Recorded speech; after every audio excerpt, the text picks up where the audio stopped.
Kita lihat bahwa rejim ini mengalami pembusukan secara intelektual. Nggak ada mutu pikiran. Istilah moderat itu artinya mereka politik Islam yang pro kekuasaan akhirnya tuh. Kalau dia nggak pro kekuasaan maka dia dianggap radikal itu kan. Bahkan dekat-dekat di situ jadi teroris itu.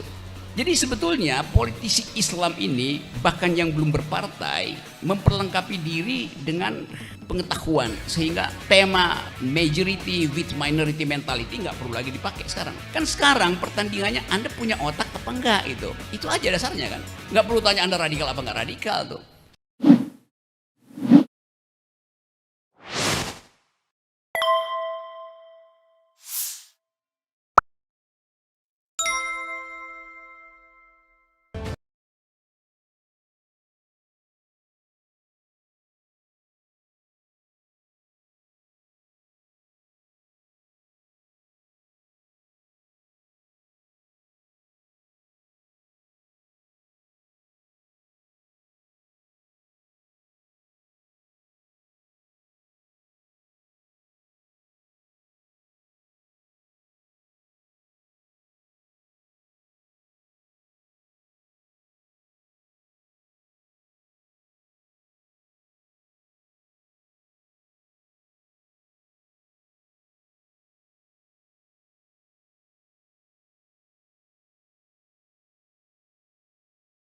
Karena memang orang tiba pada soal untuk bagaimana mengevaluasi politik Indonesia. Kalau Habib Rizik dimunculkan, dia bukan momentum. Karena momentum itu tersedia setiap minute, setiap detik ada momentum. Sekarang momentum itu harus diisi dengan monumen. Momentum menjadi momentual kalau ada monumen. Habib Rizik itu monumen. Jadi monumennya udah ada, Babe Ridwan. Apa monumennya? Yaitu batas antara yang etis dan tidak etis diperlihatkan oleh Habib Rizik itu. Batas antara intelektual dan tidak intelektual diperlihatkan oleh Habib Rizik.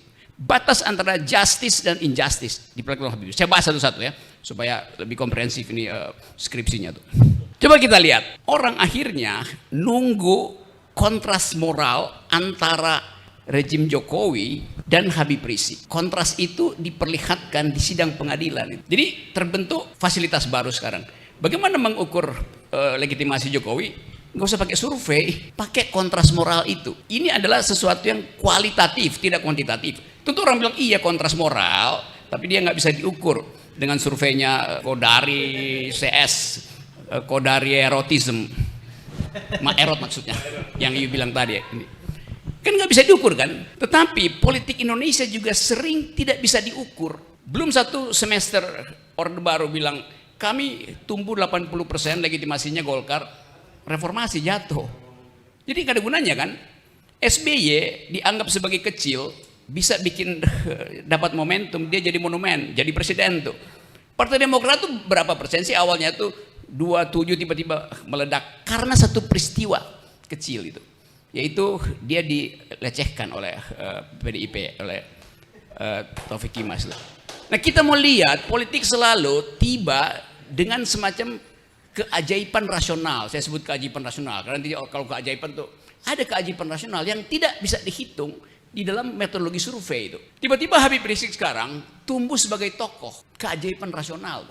Kalau keajaiban irasional itu dianggap sebagai keadaan di langit yang memungkinkan Habib Rizik tumbuh. Tapi saya sebut keajaiban rasional karena Habib Rizik datang ketika Indonesia mengalami demoralisasi itu.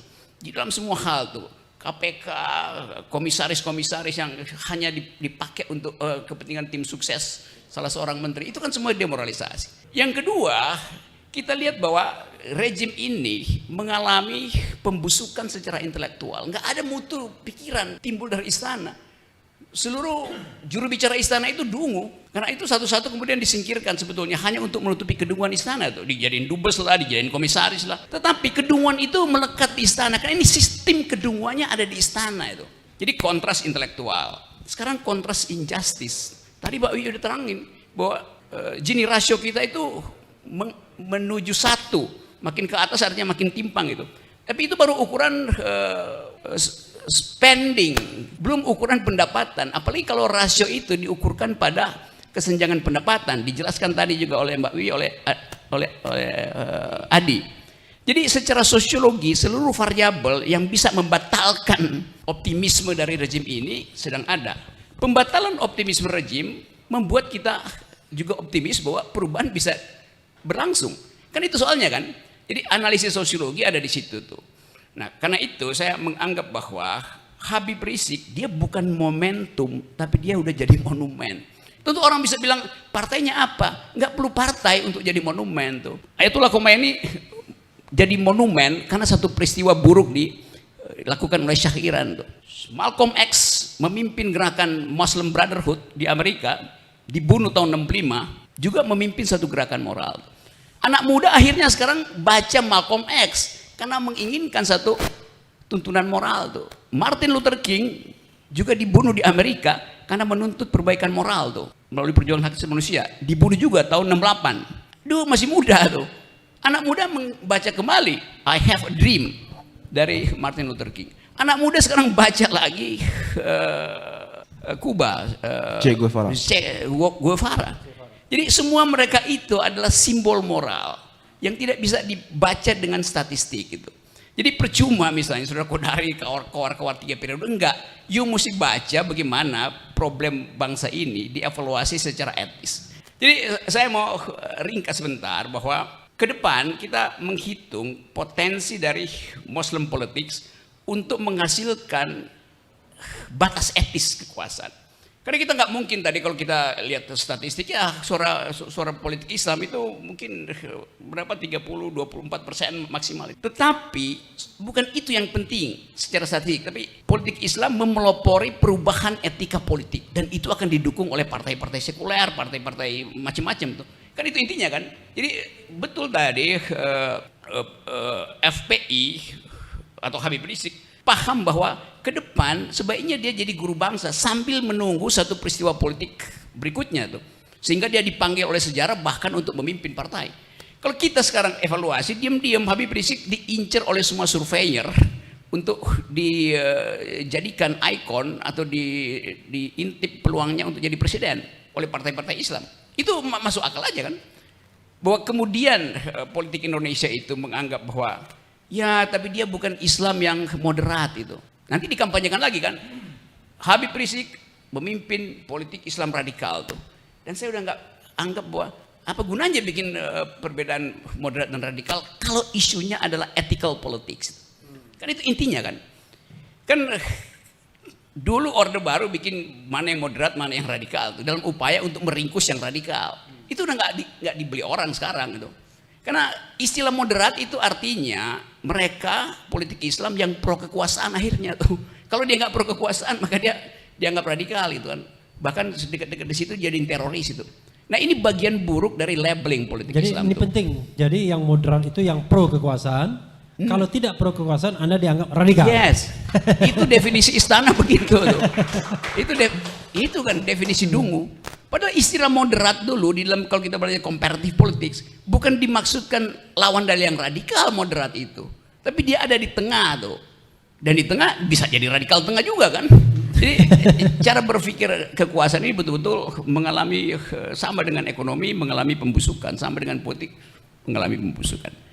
Dari zaman dulu saya masih ingat saya baca dulu bukunya Profesor Wertheim dari Belanda itu dengan tesisnya Indonesia itu Islam Indonesia itu majority with minority mentality. Islam Indonesia itu mayoritas tapi mentalnya minoritas itu. Ya dulu gitu. Tetapi ilmu pengetahuan bertambah dan pemimpin-pemimpin Islam membaca lebih banyak ilmu pengetahuan dari mereka yang ada di partai-partai nasionalis sekarang. Saya bisa bedakan, saya bisa tahu ini langgam berpikir nasionalis dan langgam berpikir Muslim politik yang muda-muda justru itu mereka paham tentang perkembangan politik dunia, teori kultural, teori ekonomi modern. Jadi sebetulnya politisi Islam ini bahkan yang belum berpartai memperlengkapi diri dengan pengetahuan sehingga tema majority with minority mentality nggak perlu lagi dipakai sekarang. Kan sekarang pertandingannya Anda punya otak apa enggak itu. Itu aja dasarnya kan. Nggak perlu tanya Anda radikal apa enggak radikal tuh. Nah sekarang kita lihat itu. Sementara partai-partai nasionalis justru itu mengalami ketiadaan kader. PDIP sampai sekarang sulit nyariin kader itu. mau outsource nggak ada yang mau melamar, mau pakai kader sendiri kadernya nggak laku secara survei. Itu bedanya dengan saya memperhatikan kelas menengah Muslim dalam 10 atau 20 dekade ini, 20 tahun terakhir, itu memperbaiki diri dengan paham tentang seluruh mazhab ilmu pengetahuan.